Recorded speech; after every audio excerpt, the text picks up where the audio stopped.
Welcome to C3 TV's Community Spotlight. I'm Brodie, and I'm here with the illustrious, ever-present Jimmy Sherwood. Ah, my hair. It's everywhere.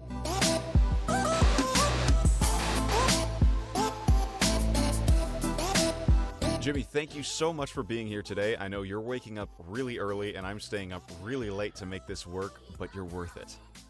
Oh, and so are you, Brodie. I mean, what can I say? It's always a pleasure to be up nice and early to see your bright, beautiful face. Beard bros, right? Beard bros for life. All right. Now, I wanted to ask you, I'm sure everybody in the community pretty much knows who you are at this point. You've been, like I said, ever present. You've been doing a lot of footwork, a lot of chatting and connecting with the CCC community. Now, can you tell us a little bit more about yourself?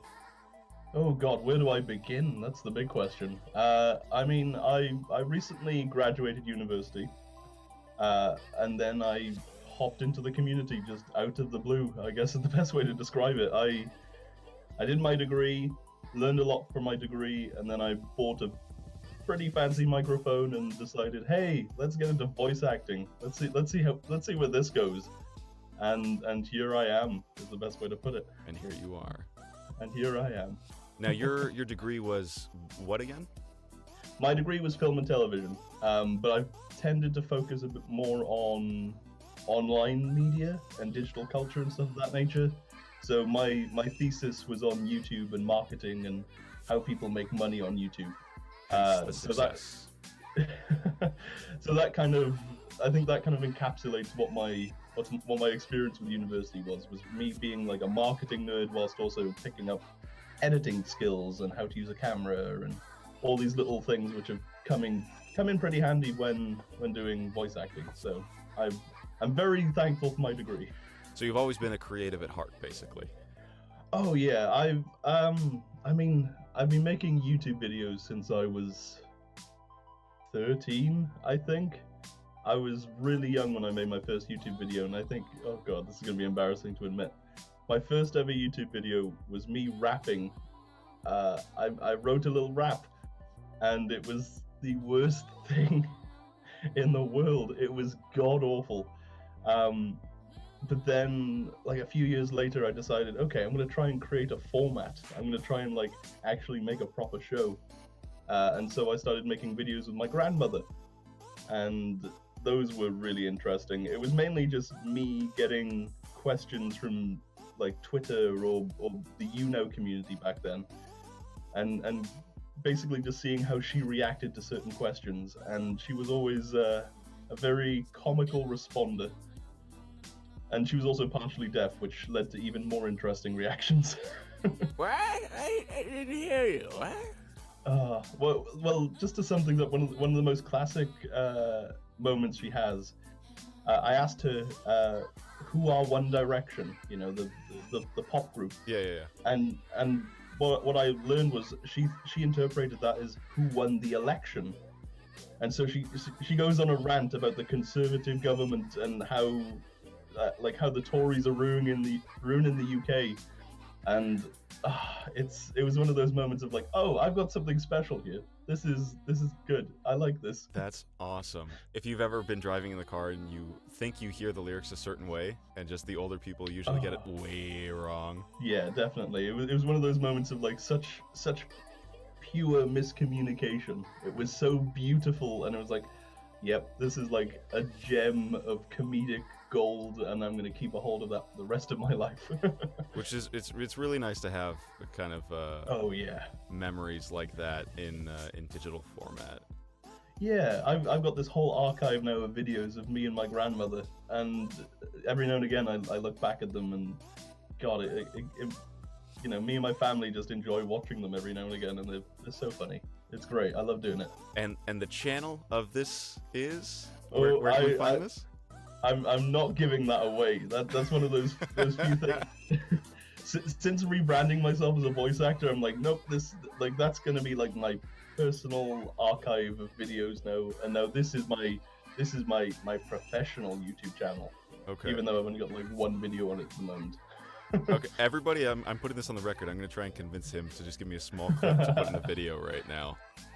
Now, Jimmy, you mentioned that you went to school for marketing and business and whatnot, and you actually do have some firsthand insight on businesses as well. I don't know if you want to talk about that, but I do want to pick your brain on branding and marketing and the business, the voiceover business itself, and your insights. Well, I guess as a bit of background for people who might not know, I ran my first business when I was 16. That was a kind of that was a kind of subscription mystery box service a la to Loot Crate, but they weren't doing Loot Crate internationally at that point. It was just an American service, so we did a similar thing in the UK.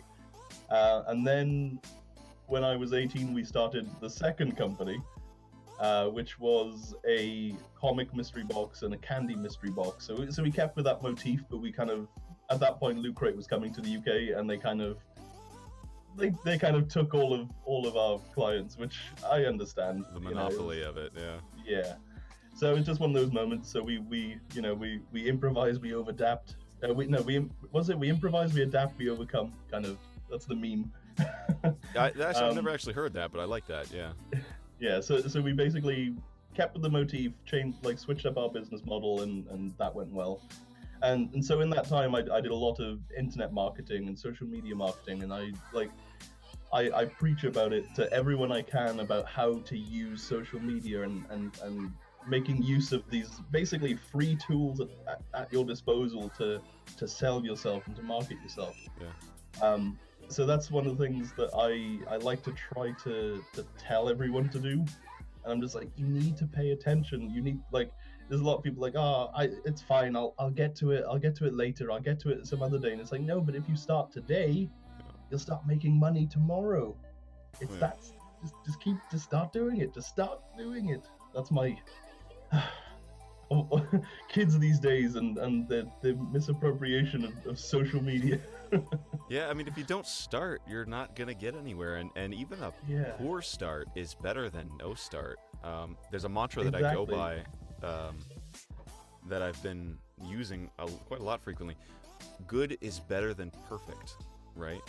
Yeah, I like that. Yeah, and the whole mindset behind it is that if you're a perfectionist or if you're somebody who's afraid of failure, it basically gets your ass moving, and the whole journey of perfection is basically you can never reach perfect, right? So the journey, go to sleep there.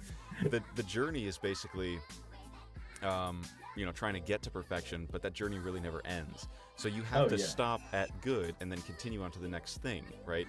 For instance, in drawing, you have nothing. You have a blank piece of paper, and then you draw on that paper as a sketch. You went from nothing to something, versus when you actually flush out that sketch, you put in so much more time, and you have a diminished return at that point. So at some point, just good is better than perfect. Definitely. Continue working. And even then, it goes back to the whole adage of failure can be a beneficial thing anyway. Like when you fail, you often learn the hardest lessons almost. And you see a lot of people who, you see these people who focus on this one audition, this one role that they're going for, and it's like, oh, I've got to get this one thing. But you need to realize that the failure should be the thing to motivate you to get to the next project, rather than cripple you and stop you from doing what you want to do with your life. And you gotta just keep going, and you gotta keep trying, and gotta get over those obstacles as quickly as possible. Yeah. I think there's another saying that goes, speaking of just throwing around phrases, fail hard, fail fast, and fail quickly, or something along those lines, so you can, absorb that knowledge that you get from it. And recover from the knowledge, recover from the failure, and then immediately spring into the next thing, and just keep going. Once you've got the momentum to start, you should keep just going. That's the mentality that I like to have anyway. Now, once you actually branch out into social media and marketing and whatnot, what's your views on personal brand? I am all for personal brand. I mean, it's one of those things where you see a lot of I've answered this question a few times in the Discord group, but people just tend to have pseudonyms, or they tend to have these voice actor 101 69 69 kind of names is the best way to put it. So you get those people with who want to like cling on to these titles almost that they've created for themselves. Yeah. But if you're in it for the long haul, you've got to at least get to a point where even if you're not using your own name, you use a Pseudonym. yeah, like a pseudonym of your own name. I mean, like my name is James, for example, but I go by Jimmy Sherwood, and so I've got this little like a little bit of comfort if I were to like Well, not go anymore. a bit more professional. Well, we'll see. It's a bit of a Cat's out of the bag.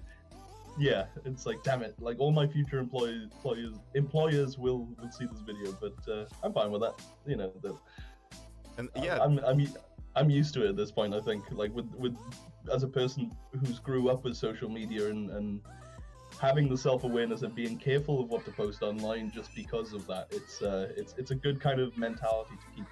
yeah, and I think with your personal brand, you should own it, you should be it, and you should very much be, I mean, speaking of being conscientious of what you place on there, because it is your personal brand, it represents you, and once it's online, it is there forever. And I think a lot of people are not savvy of that, especially in their younger years. They'll post things, and in today's modern age, years ago, you could kind of do it and get away with it because Yeah. some of those sites have died off now. But yeah, today it's ever Ranting on prevalent. MySpace. Exactly. Yeah. So it's tricky waters to navigate for people that aren't conscientious about it. And even to this day, I'm like I find myself falling victim to it as well. It's like, something happens in the news that infuriates me, and it takes a lot for me to kind of go, no, I can't put that on Twitter. I've got to it's got to a point where I keep my political rants for Facebook because I know that's just friends and family. Yeah. So like I'll rant there, and then for my Twitter, I'm just going to be the same old optimistic, happy Jimmy that everybody knows and loves. And I'm going to try to. It's a strange way of doing it, but it definitely helps in regard to, you can at least vent your emotions, but you don't have to worry about, say if I were to rant about gun control, then the last thing I want then is for some of my followers to go, I didn't follow you for gun control issues, I follow you for voice acting. It's like, shit, I ironically shot myself in the foot. Oh, I like that. That was smart. Yeah, so you've got to kind of be a bit careful. You've got to be aware of the people that are following you for maybe a specific reason, or they may not care much for your political views, and it could end up, you could end up getting a client later on who sees something like that, and it may put them off your brand and put them off hiring you for a job. And there's so many things that can happen. You got to just be careful. Now, really quickly, before we wrap up the episode and save some content for the next episode, what's, as a marketing professional, let's say that for the moment, what places would you suggest for people to start advertising themselves? Twitter is one of them you've mentioned. And Twitter is the easiest and best one at the moment, I found, for voice acting especially. Instagram would probably be a good place to try. I haven't done it yet, but I'm thinking about trying to implement it in the future. But if you were to use Instagram, it's a lot more of kind of recording yourself while you're in the booth and just doing little snippets of like, this is what I'm doing behind the scenes kind of mentality. Whereas with Twitter, you can just kind of talk about whatever almost. Have a good day. That's it. Bye. Yeah. Excuse me. Sorry, burped in the middle of an interview. That's professional. Blooper reel. Yeah.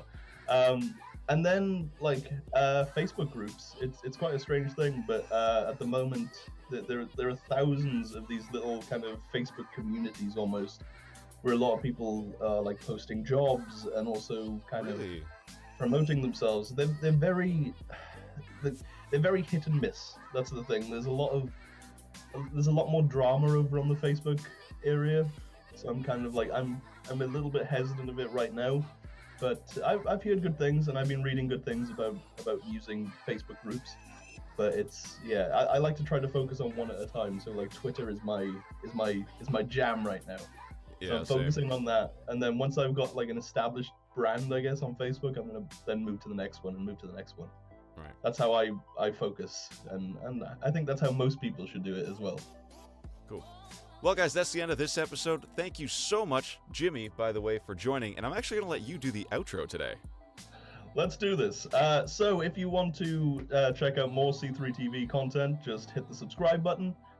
There's going to be links to other videos wherever Brodie puts them on the screen. Wherever.